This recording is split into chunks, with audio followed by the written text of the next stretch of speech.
कार्यक्रम के पुण्यार्चक हैं बोहरा परिवार, ब्रह्मचारी मोतीलाल जैन एवं उषा जैन, मुकेश जैन एवं लक्ष्मी जैन, पीयूष जैन एवं आयुषी जैन, यूएस, चरित्र जैन, फर्म मनपसंद साड़ी वस्त्र भंडार, कुबेर, भरतपुर, राजस्थान।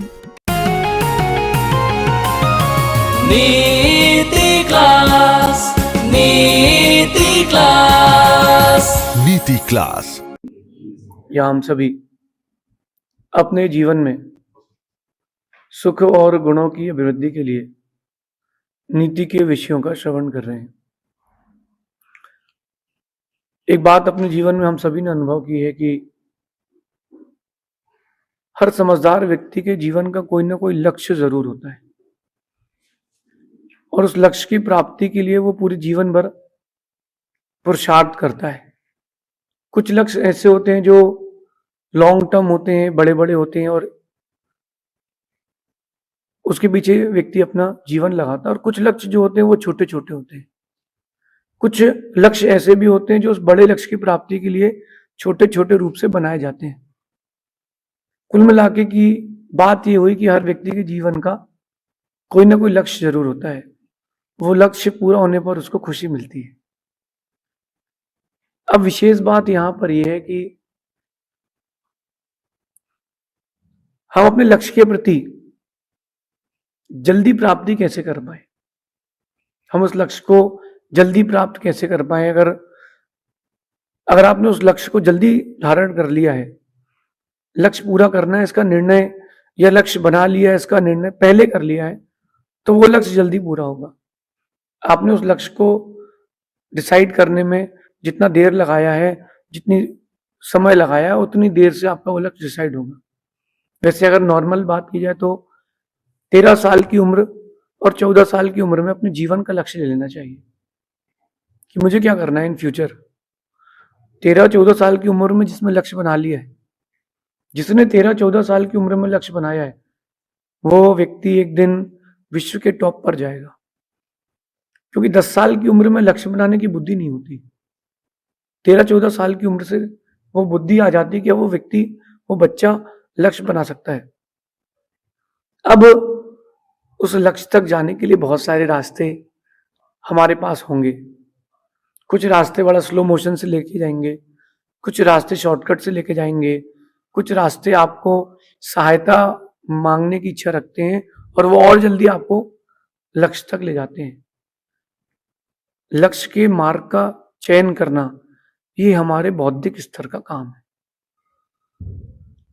टारगेट्स हर किसी को चाहिए, लेकिन टारगेट्स पूरे करने की इच्छा भी हर किसी के पास है, पूरे हर किसी के नहीं होते।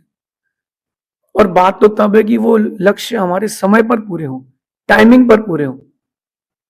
एक व्यक्ति, उसने कोई अपराध नहीं किया, लगभग 37 साल जेल में रहा, 23 साल की उम्र में उसको पुलिस वाले पकड़ कर ले गए, केस चला 37 साल। 60 साल की उम्र में जज ने बोला कि तुमने कोई अपराध नहीं किया, तुमको क्षमा किया जाता है। उसको खुशी थी कि मैं छूट गया, लेकिन दुख था अब मैं क्या करूंगा। अगर यही निर्णय, भले उसको सजा होनी होती, 23 साल की उम्र में इज्जत सुना देता, वो अपना लक्ष्य तो निर्धारित करता कि चलो मरना है। अब वो किसी स्थिति में नहीं बचा, ना मर पाएगा वो, ना जी पाएगा, ना उसके पास रहने के लिए घर है, ना कमाने के लिए व्यापार है। अपनी मंजिल को तय करना है तो आपको लक्ष्य पहले से बना के रखना पड़ेगा और लक्ष्य के लिए चलना भी पड़ेगा। आज की नीति कह रही है कि हर मंजिल को पाने के लिए कई रास्ते होते हैं। आप यहां बैठे हैं, आप सबको अगर नीचे जाना है तो एक रास्ता यहां से जाता है, एक रास्ता यहां से जाता है, और शॉर्टकट चाहिए तो खिड़की से भी कूद सकते हैं। बहुत सारे रास्ते यहां से नीचे जाने के हैं। कौन सा रास्ता आप तय कर रहे हो, मंजिल आपको वहां से मिलेगी। कोई जल्दी जल्दी में खिड़की से कूद गया तो मंजिल नहीं मिलेगी। तो आपकी लक्ष्य तक, आपकी मंजिल तक जाने वाले बहुत सारे रास्ते होते हैं। सही रास्ते का चयन करना जीत का सबसे पहला साधन है। अगर आपने रास्ते का चयन सही किया है तो आपको अपना लक्ष्य मिलेगा, और अगर गलत रास्ते का चयन कर लिया तो लक्ष्य नहीं मिलेगा। कल किसी ने कहा था ना कि वो संगति का असर नहीं पड़ता कि रावण के पास रहकर के विभीषण नहीं बिगड़ा। मेरा कहना है कि रावण बिगड़ा ही नहीं था तो विभीषण कैसे बिगड़ता। रावण ने अपने पूरी जिंदगी में सिर्फ एक ही गलती करी कि वो मान में जीवन जीता रहा और सीता का हरण करके लिया। उसने कोई और गलती नहीं करी, उससे अच्छी संगति किसी की थी ही नहीं। लेकिन जब उसकी संगत बदली गई, जब रावण का मन खराब हुआ, तब विभीषण ने संगत बदली, क्योंकि उसको पता था कि संगति का असर बहुत जल्दी होता है। आपको रास्ता तय करना है, मंजिल प्राप्त करना है, ऐसे लोगों के साथ रहें जो निर्णय लेना जानते हो, जो आपको बूस्ट अप करना जानते हो, जो आपको एनकरेज करना जानते हो। कई लोग ऐसे भी मिलेंगे आपको जिंदगी के रास्ते में, आप कितनी अच्छा काम करो वो उसमें कमी निकालते रहेंगे। एक होता है कमी निकालना ताकि वो व्यक्ति को आगे बढ़ाने के लिए, कि वो व्यक्ति आगे बढ़े, और एक होता है कमी निकालना ताकि वो पीछे ही हट जाए। तो ऐसे लोगों के साथ ना रहें जो आपके मंजिल के लिए आपको रास्ता ना बताएं। हर किसी से यहाँ रास्ता मत पूछना मेरे भाई, यहाँ बहुत सारे लोग मंजिल से भटकाने ही बैठे। हर किसी से रास्ता पूछने मत चले जाना। बहुत सारे लोग ऐसे हैं जो आपको रास्ते से भटकाने के लिए बैठे कि ये कोई सलाह ले, अपन गलत सलाह दें ताकि वो भटक जाए। मंजिल तक जाना है तो सही रास्ते की खोज होना चाहिए। बहुत सारे रास्ते मिलेंगे, लेकिन मैंने ये अनुभव किया है कि एक रास्ता ऐसा होता है जो बहुत जल्दी आपको मंजिल तक पहुंचाता है। उस रास्ते के लिए कुछ चाहिए, और वो है गहरी सोच, गहरी खोज और बड़ा समर्पण। लक्ष्य या मंजिल तक जल्दी ले जाने वाला अगर कोई रास्ता है तो वो है आपका समर्पण। जितनी गहरी आपकी सोच होगी, जितनी गहरी आपकी खोज होगी, और जितना बड़ा समर्पण होगा, आपको आपके कार्य में उतनी बड़ी सफलता मिलेगी। ये मेरा अनुभव है। ये भारत है, यहां लोग काम करते हैं, रिसर्च नहीं करते। लेकिन अगर रिसर्च करने लग जाएं, अगर लोग रिसर्च करने लग जाएं, गहरी सोच रखने लग जाएं, बड़ा समर्पण रखने लग जाएं, बड़ी जीत मिलेगी।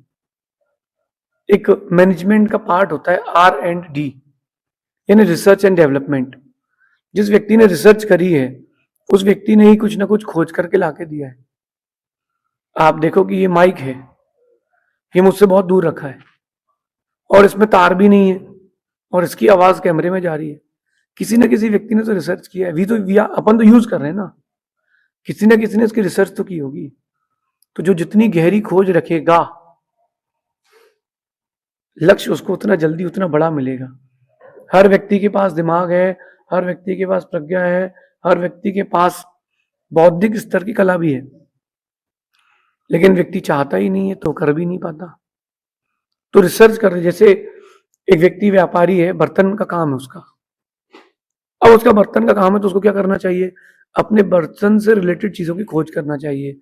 किस धातु से बनता है, कौन कौन मैन्युफैक्चरिंग करता है, और कौन सी धातु बन सकती है, हम इसमें और क्या क्या डिजाइन डाल सकते हैं, मार्केट से सस्ता कैसे बेच सकते हैं, हम क्या नई स्कीम ला सकते हैं कि आपका चेहरा भी इसमें हम प्रिंट करके देंगे, आपका नाम प्रिंट करके देंगे। बहुत सारे और भी चीजें इसके अंदर आएंगी। जब आप रिसर्च करेंगे तब जाकर के डेवलपमेंट होगा। मंजिल को बड़ा करना है और मंजिल पर तक जल्दी जाना है तो गहरी खोज होना चाहिए। आज के समय में आप लोगों ने खोज बंद कर दी है। लोग सोचते होंगे कि दिगंबर मुनि करते क्या है, दिन भर एक बार खाए और बैठे ही हैं। वो बैठे नहीं, वो दिन भर खोजते हैं, और वो खोज करके हर समय एक नई चीज ला करके आपको देते हैं। लोगों को लगता है कि जैन मुनि बिना कपड़े के रहते हैं, उनको पता नहीं है कि बिना कपड़े के हैं लेकिन बिना बुद्धि के नहीं है। उनकी खोज निरंतर जारी है, और जैन मुनियों की खोज ही तो है जो वीतराग विज्ञान देखे गई है। आज के विज्ञान जो है वो कह रहे हैं कि 2 सूर्य हैं, बहुत सारे प्लैनेट्स हैं, इस दुनिया के अलावा भी कहीं और दुनिया है। ये तो हमारा वीतराग विज्ञान अनादि से कहते आ रहा है, सनातन धर्म में हो तो जितनी बड़ी खोज करेगा उसका नाम भी उतना बड़ा होगा। दूसरी चीज है कि जितनी गहरी आपकी सोच होगी उतनी जल्दी आप रास्ता तय कर पाएंगे, गहरी भी और बड़ी भी हो। जो सर्कमस्टेंसेस चल रहे हैं, जो माहौल चल रहा है, आपकी सोच वैसी हो जाती है। और आज के समय में नैरो माइंडेड लोग ज्यादा हैं, ब्रॉड माइंडेड लोग बहुत कम हैं। जो मैं नैरो माइंडेड हैं वो कभी लक्ष्य को प्राप्त नहीं कर पाए। सामान्य रूप से अगर कोई कोटा है, ये कोई लड़का अगर लड़की को गाड़ी में बिठा के ले जा रहा है और आइसक्रीम खिलाई उसने, तो आप यही सोचोगे कि पिता का पैसा है, लड़का लड़की मिलके उड़ा रहे हैं। कभी जाके उनसे पूछो तो, मिलो भी तो, हो सकता हो सगे भाई बहन हो। ये चीज मेरे साथ हुई है। मैं अपनी बहन को छोड़ने के लिए कोचिंग गया था, तो उसकी फ्रेंड कहती कि तेरा बॉयफ्रेंड तो बहुत सुंदर लगता है, तुम्हारे जैनों में तो होता नहीं, लेकिन तुम्हारा कैसे हो गया? वो कहती है धीरे से, मेरी बहन, कि मेरा सगा भाई है, छोटा भाई। व्यक्ति की सोच, ये बात 25 साल 20 साल पुरानी हो चुकी है। ये 20 साल पुरानी बात है। अब दुनिया कितनी आगे निकल चुकी होगी, लोगों की सोच क्या क्या होंगे पता नहीं। तो गहरी सोच भी तो हो और बड़ी सोच भी तो हो, तब जाकर के आप सोच पाएंगे, तब जाकर के आप सोच पाएंगे। हम साधु हैं, हम गहरी सोच भी रखते हैं और गहरी खोज भी रखते हैं। आप भी गहरी सोच रखें। अगर कोई कुछ कर रहा है तो उसके पीछे कुछ ना कुछ कारण जरूर होगा, तो उस कारण को एक बार पहले पूछ लें अथवा खोज लें। उस व्यक्ति के बारे में बुरा सोचने की अपेक्षा से एक बार उससे पूछ ही लेना कि तुम ये क्यों कर रहे हो, तुमने ऐसा क्यों किया। एक बार पूछ लेते कम से कम। तुमने पूछा नहीं तो तुमको सच मालूम चला नहीं। और तीसरी मुख्य बात, समर्पण, योर डेडिकेशन। आपका जितना गहरा डेडिकेशन होगा, जीत उतनी बड़ी होगी, उतने लोग आपके साथ होंगे। जब आप मंजिल के लिए भागेंगे तब थकेंगे भी, रुकना नहीं, समर्पण रखना कि हम जीतेंगे फिर बात करेंगे। समर्पण रखना गहरा कि हम जब जीतेंगे तब बात करेंगे, पहले हमें जीतना है, हमें समर्पण रखना है। मैं आपको एक कथा सुनाता हूं, धीरे से सुनना। 10 साल पुरानी बात है।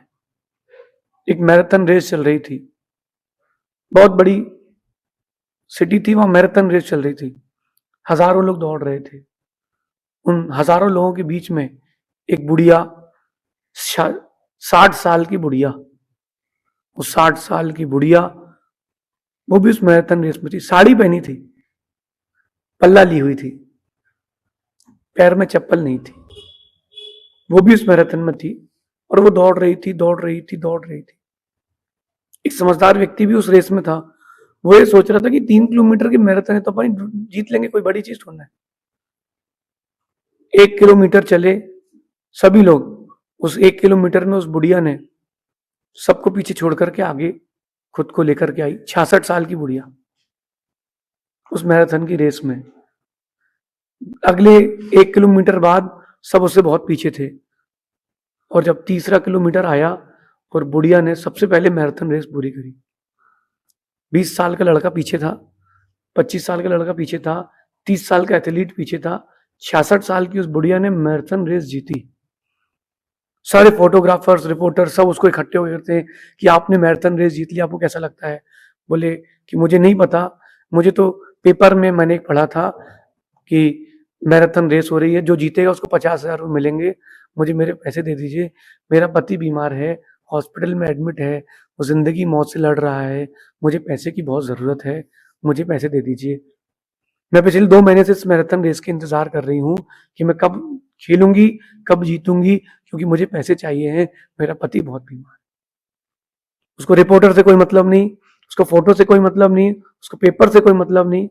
उसको एक लक्ष्य था कि मुझे यहां से चालू करके वहां तक दौड़ना है। उससे पूछा कि आपने प्रैक्टिस कितनी करी? बोले मैं एक भी दिन नहीं दौड़ी। उसने बोला कि मैं एक भी दिन नहीं दौड़ी, मैं हर दिन अपने पति की सेवा में रही।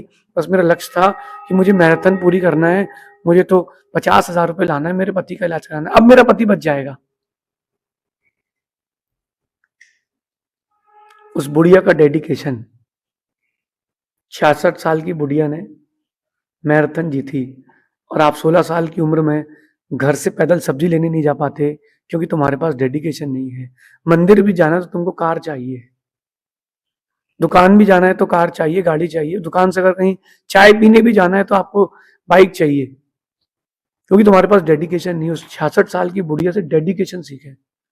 उस बुढ़िया से मैंने एक बात सीखी कि खोजेंगे अगर तो ही रास्ते मिलेंगे।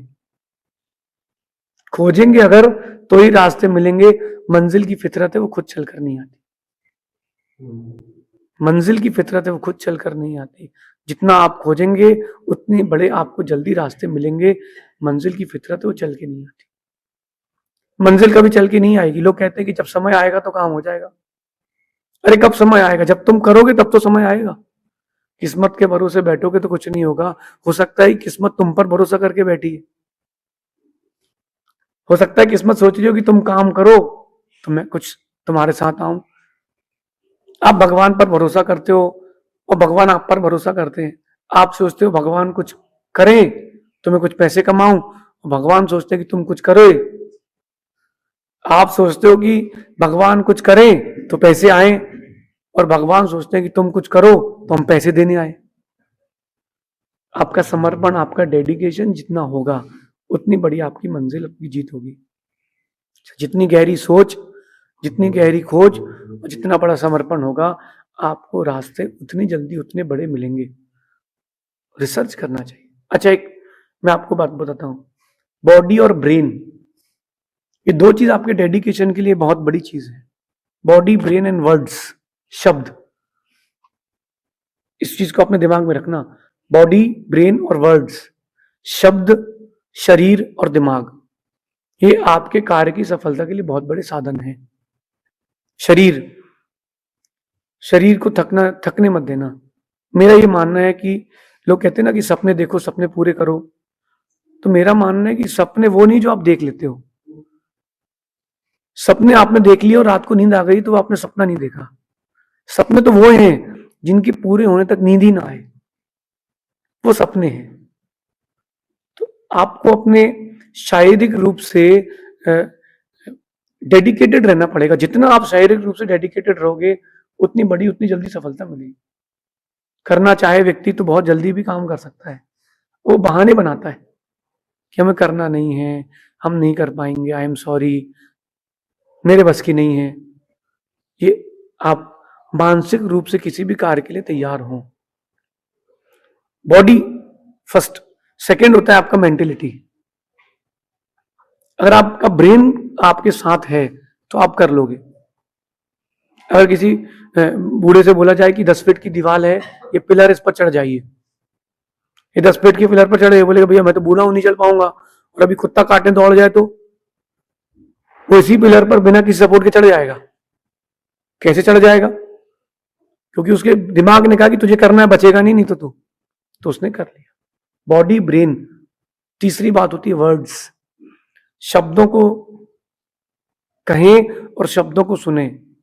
खुद के द्वारा शब्दों को कहें और खुद ही उन शब्दों को सुने अपने लक्ष्य के लिए। मैंने कुछ दिन पहले एक बात कही थी कि अपने लक्ष्य को दोहराते रहें, खुद से ही कहते रहें, अपनी चीजों से कहते रहें, लोगों से कहते रहें, तो आपको लक्ष्य याद रहेगा। और लक्ष्य अगर याद रहेगा तो जल्दी जीत मिलेगी। ये आज की नीति है। सफल होने के लिए इससे अच्छी, इससे बड़ी कोई और नीति नहीं है। मंजिल को पाने के लिए बहुत सारे रास्ते हैं। जितनी गहरी सोच, जितनी गहरी खोज और जितना बड़ा समर्पण होगा उतनी जल्दी आप जीतेंगे।